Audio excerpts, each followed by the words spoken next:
Money Radio, discussing the business of making and spending money.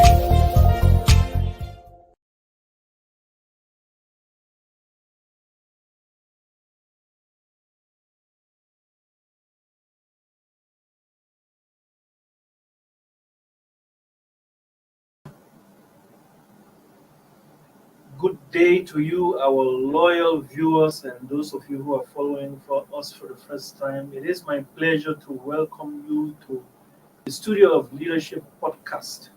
And this is Money Radio. And we are on to the energy focus of the program. We're discussing the topic today that says curbing pervasive stranded electricity for power efficiency. Curbing pervasive stranded electricity for power efficiency.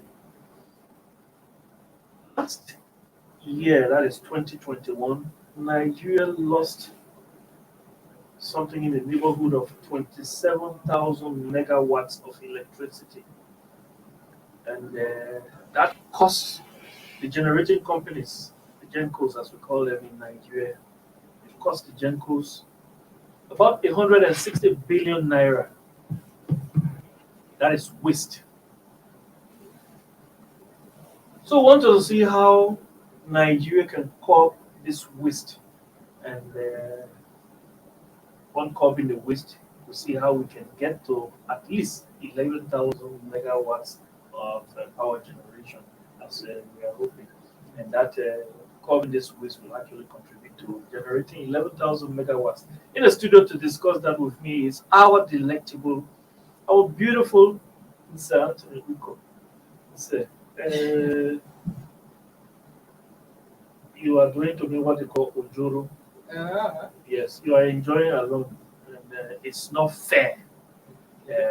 I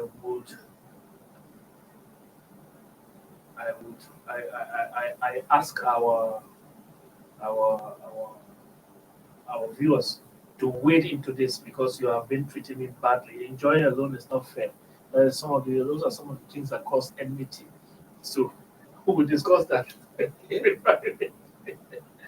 Yes, curbing pervasive stranded electricity for power efficiency. So this thing is becoming too much. 27,000 megawatts wasted. 160 billion naira wasted. Yes. It's a loss, it's an euphemism, it's a waste. What can be done? Where are we? Why? And what can be done? Yes. Each time discussion comes up about Nigeria's power, electricity value chain, it's always very disheartening. Like in many other sectors that we see a whole lot of wastes, and in terms of unrealized potentials of the country's huge, be it mineral resources or other indices that should aid development. Okay. We see it happening, and it's very saddening. We've been on this issue of improving efficiency in the power sector, especially having more power transmitted and distributed to homes and businesses who need them, so they don't have to spend money independently to source their own power for what they do.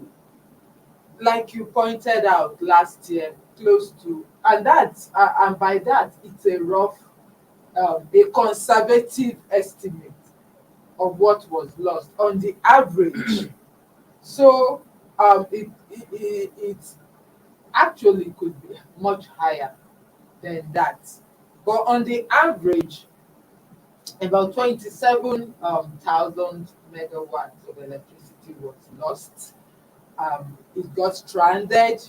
The generation companies generated it, but there is inadequate infrastructure for it to be wheeled out to businesses and to homes.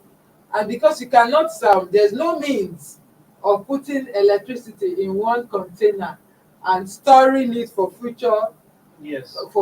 use. It's all wasted and gone. And At least that's not battery. yes, Mhm.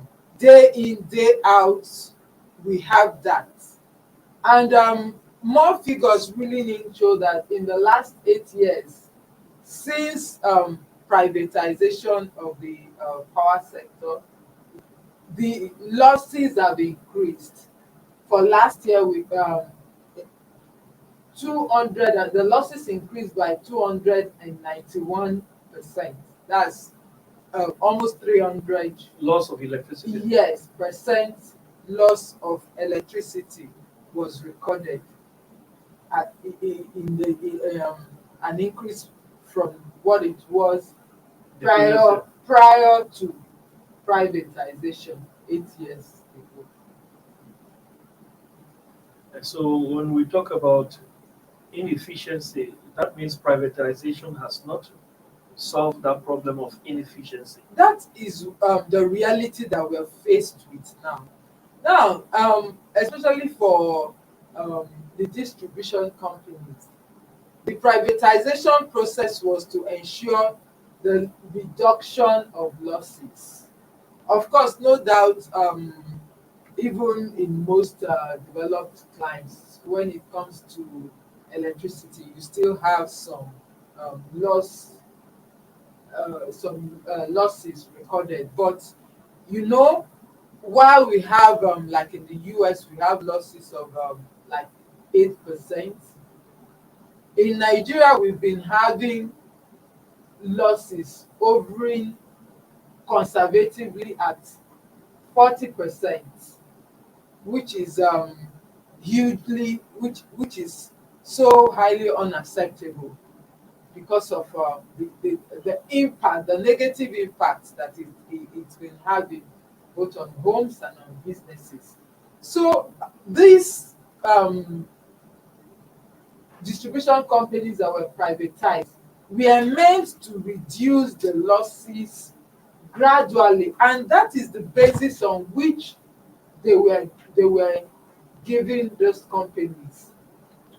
Not so much on the how much their financial muscle now, but on how efficient they were to run these companies in ensuring that year by year the level of loss is reduced to a more globally accepted standard. But instead, we have seen the reverse being the case.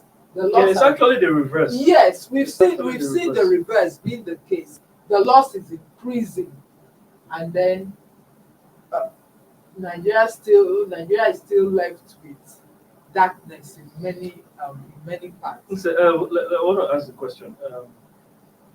We talked about 8% loss on average in Yes. climes like the US, Mhm. and we talked about 40% in Nigeria. It doesn't really affect American citizens or the American companies so much when we talk about 8% because they Yes, have enough because electricity. they have enough electricity. We don't have here, and Yes. 40% is being 40% is lost. being lost. That is truly unacceptable. Yes. And the worst part of it is that the generation companies are now made to bear the brunt of it. The sector as a whole is weighed down by so much losses, even from what is generated, from what is transmitted, the little that is able to be transmitted to homes and offices. The distribution companies have not put on ground effective collection mechanism to ensure that what is given out, the power that gets distributed, is fully paid for. So at that level, there is a huge loss. So And where is this lacuna? Is it because there is no symbiosis between the generating companies, the transmission company, and the distribution companies? Or is there no symbiosis, at least to come together and say, this is where we have a problem? Can we solve it? What can you do? What can I do to solve this issue? of course, each of the parts, the areas that make up the Nigerian electricity value chain, Mhm. they are aware of what needs to be done. So why don't they do what needs to be done? Well, of course, each of them, they've always come up with their own challenges. For instance, now we've just come up with one regarding the distribution companies. Mhm. The companies were privatized. The investors who got the companies, beside um, give, giving it out to the companies who had the financial muscle to be able to invest in those sectors, Yeah. in the infrastructure that is needed to be able to take up most of what is generated. Mhm. The companies were rather giving out on the basis of which of them were able to come up with data, with analysis on how best they will reduce losses. So Of it course, was like of, a deception. of course, you would say that for them to be able to reduce losses, it means they were able to invest in the needed infrastructure that would improve distribution efficiency in the first place, and that is why they will be able to um, reduce those losses. However, I think much emphasis was not looked into. Do they really have the financial muscle to back up what they had, the proposals that they had put down on paper? We were talking recently with a very highly placed source in the power sector, of course, who wouldn't come up to say this openly. And he said that if it were left to the current administration, that they would just scrap the entire privatization process, especially for the distribution companies. That's why I was coming to it. It seems like there That was some kind of everything would be scrapped. And as that discussion progressed, I got to understand that eventually that may just have to be done if there's going to be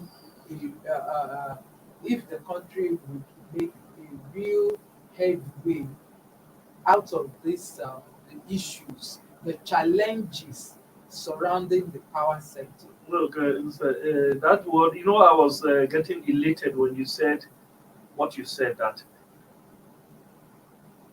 if it's left with this government, the whole power sector, or the arrangement, that Yes. model that was brought in, Yes. they not just need to be scrapped. Yes. Is that word you used, may, that disheartened me? I would wish that it would be scrapped because things don't seem to be working. Look, we talk about 5-year plan to at least evaluate if there was progress being made. Made. It was supposed to be 2018. We're in 2022. Nothing is happening. Nothing is happening. Every day we continue to hear about generation capacity increase, but that does not make sense to the person who is expecting to see power, Yes. lights, to watch his television, to iron his clothes, to that is what people want to see. And if they are not seeing it, it doesn't make that much sense. Let's take a short break because the tempers would flare when we get to this point usually, and it's good to take a breather. So, listeners, please stay with us. We'll come back to discuss more about this issue. Stay tuned.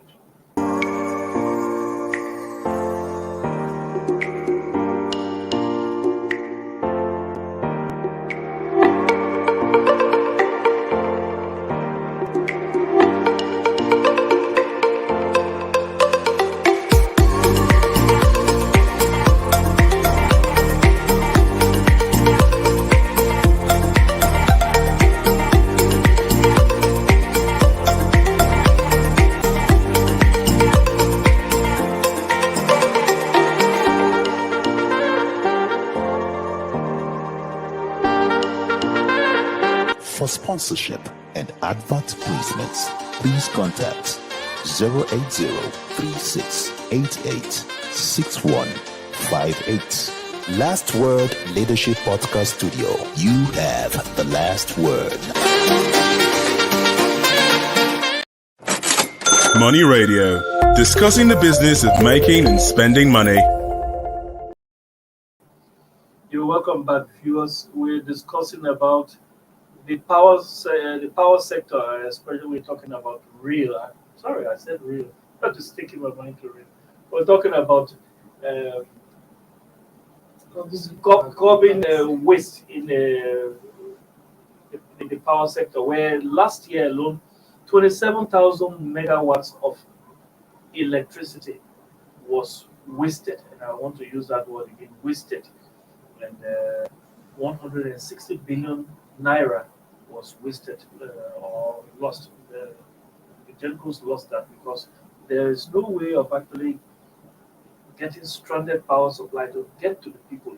And we were discussing that Mr. Anthony Wilcock was here analyzing the issues. We continue with that, and your host, Case Hammer. So there is a word that is used in spiritual cycles, and I think that is where we are right now. And that word is limbo. I think that word means, for those who believe that there is heaven and hell, that you don't go to heaven, you don't go to hell. You're just there in limbo. Is that where we are in our sector right now? Are we in limbo? Well, because we seem not to be progressing. We seem not to be. That's the irony. We have been talking about Nigeria distributing about 4,000 megawatts for ages. Yeah, and that 4,000 megawatts. If we're talking about somebody who was born in 2010, he will still be talking about the same 4,000 megawatts, and we've not made progress. The country has not made progress. So it's you're not quite wrong when you say the power sector seems to be in limbo. And you know the surprising part of it, a tidbit of information that I had that really blew me.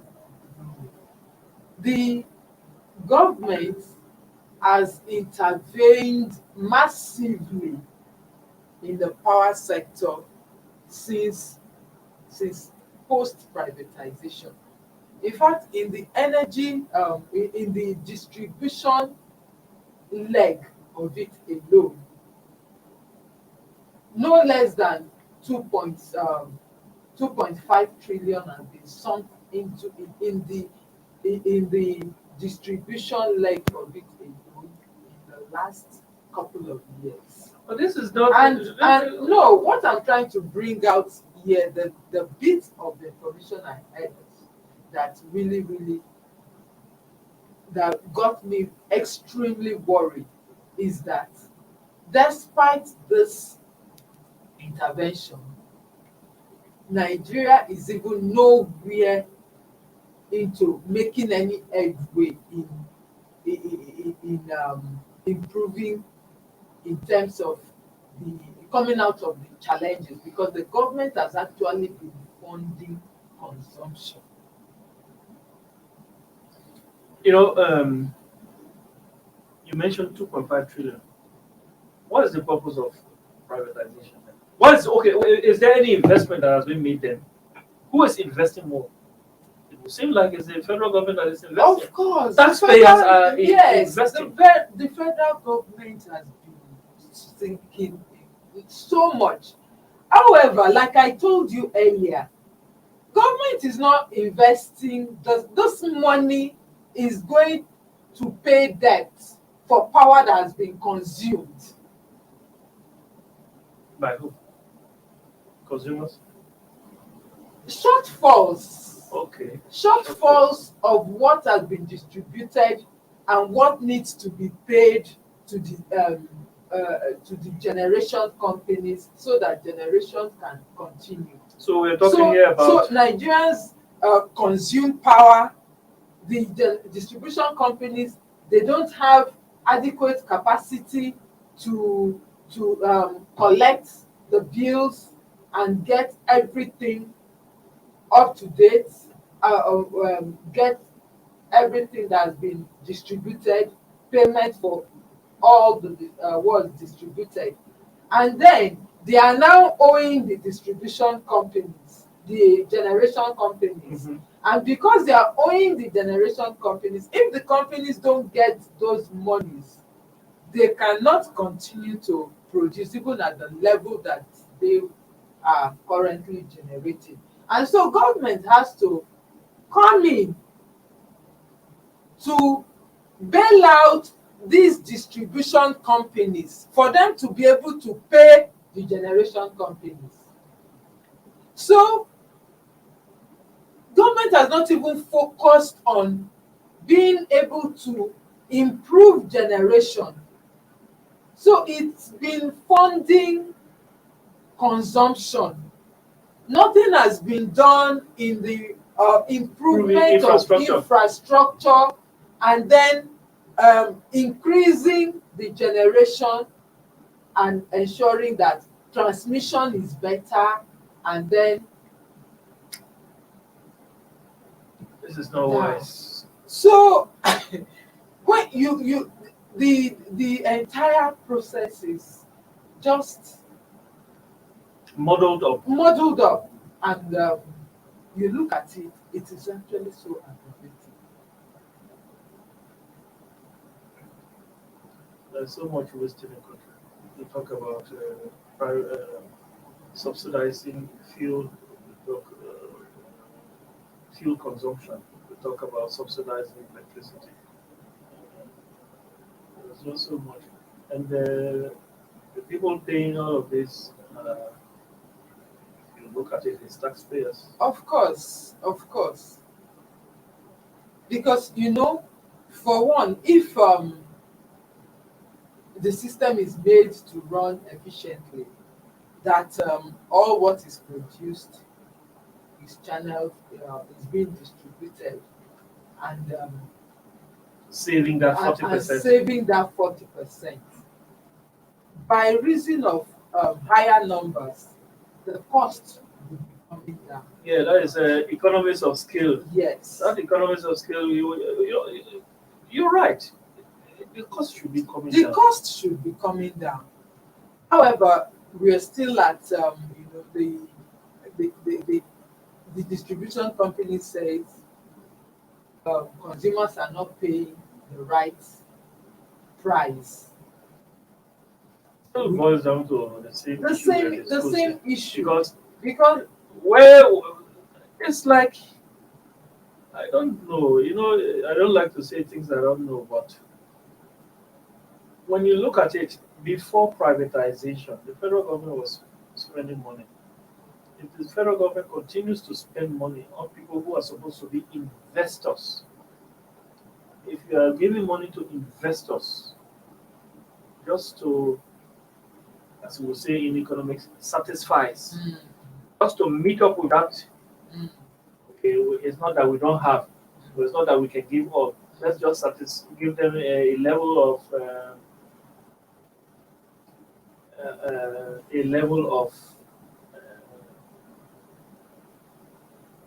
comfort that you can manage this amount, or you can manage this quantity or quality of electricity, whatever, and we leave it like that for peace to reign, and it satisfies me. If why did government not just keep their thing and keep their property and continue to have NEPA?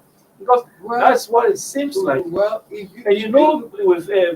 this 4,000 megawatts that we are still talking about since Lord Lugard, this 4,000 megawatts and population growth, very soon is going to erode that. Of course, it's already eroded. It's already eroded because right now, data has shown that Nigeria consumes up to 70, 80,000 megawatts. So it means that this extra is being self-generated by That means by if the we're talking businesses about and by 70,000 megawatts being consumed, that is private individuals are actually generating of up course, to 66,000 megawatts. yes, 66,000 megawatts from um, generators or those who have independent power plants and all that and so on, not from the national grid and all that. So we've been on this. So now for this year 2022, the government with the deal with Siemens is So you are targeting come again, oh. with the deal with Siemens is targeting that generation should hit 11,000 megawatts. Okay. But now, what about transmitting that? That is exactly what I'm saying. So unless it is a complete overhaul of the system, We don't have much time. Tell us a little bit about this deal with Siemens. What is it? yes, the Siemens Because deal. we talked about deal with Siemens in 2020. I hope Yes, you remember. of course. It's So the what same, is it now? It's the same deal. The first leg was to raise production, to raise generation. Okay, ultimately, the country wants to raise power generation to 30,000 megawatts by the end of 2030, and it's to be done in phases. The first phase, we expected it in 2021 to raise it up to 7,500 megawatts. That didn't see the light of day Yes. because so many of the agreements that needed to be, the issues that needed to be agreed upon was not done on time. However, that deal got on track in the last quarter of 2021, and as we speak, the government has assured that it is fully on steam. So for this year 2022, the expectation is that 11,000 megawatts of production would be accomplished. But in the face of the huge waste that we are seeing, Yeah. if that is not if this waste is not cut, is not curtailed, increasing the generation capacity or what is being generated will still boil down to the same not being able to be utilized. Yes. Most of it will still be stranded and unutilized. That will be sad. Yes, so it's like it is like pouring water in a basket. You keep pouring and it's draining, and then except you fix that basket, bring in a barrel and it's not leaking, and then you start pouring in water, then you wouldn't have it full. Okay. Let's consider those your last words for today's program. You have been on to Money Radio and you've been on the religious segment of the program covering the pervasive stranded electricity for power efficiency. It's been nice having you, sir. Uh, by the time we come again, this electricity issue usually frustrates me.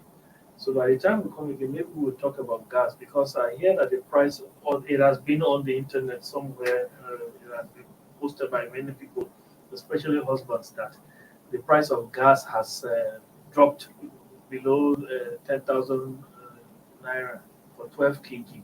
But wives are not revealing that and they continue to collect that same amount of money. Maybe we'll talk about that will come. The husbands should maybe start taking the gas for refilling if that's the case. So thank you for being here today. And thank you to our producers. It's been nice having you as always. Our thanks to our producers. Our biggest thanks actually go to you, those of you who follow us loyally. It's been nice having you. I've been your host, Keith Hammond. Take your COVID-19 jab. Observe social distancing. Be safe. Have a nice day. Thank you for watching. For sponsorship and advert placements, please contact 080-3688-6158. Last Word Leadership Podcast Studio. You have the last word.